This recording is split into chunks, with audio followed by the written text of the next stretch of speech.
নমস্কাৰ welcome back to my YouTube channel TMH আপোনালোকে মোৰ থাম্বনেইলটো দেখি গম পাইছে যে মই এখন নতুন চিনেমাৰ ওপৰত আপডেট দিবলৈ আহিছোঁ। হয়, তো এখন নতুন অসমীয়া চিনেমা আহি আছে মহাবাহু ব্ৰহ্মপুত্ৰ বুলি। চিনেমাখন টিজাৰ আহোঁতে ইমান এটা খাছ লগা নাছিল, কিন্তু যেতিয়া চিনেমাখনৰ ট্ৰেইলাৰ আহিল তো এটা এক্সপেক্টেশ্যন ৰাখিব পাৰি যে এটা নতুন ইউনিক ষ্টৰী আমি আমাৰ অসমীয়া চিনেমাত দেখিবলৈ পাম। এটা অলপমান এডভেঞ্চাৰ টাইপ লাগিছে ট্ৰেইলাৰখন চাই কিনে। আপোনালোকে ইউটিউবত মহাবাহু ব্ৰহ্মপুত্ৰ অফিচিয়েল ট্ৰেইলাৰ আছামিজ বুলি মাৰিলে আহি যাব।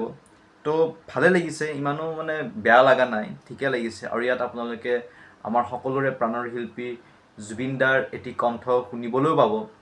আৰু এখন চিনেমাত মুখ্য অভিনয়ত প্ৰীতি কংকনা আছে আৰু বহুত ধৰণৰ নতুন নতুন এক্টৰ এক্ট্ৰেছ এইখন চিনেমাত জড়িত হৈ আছে।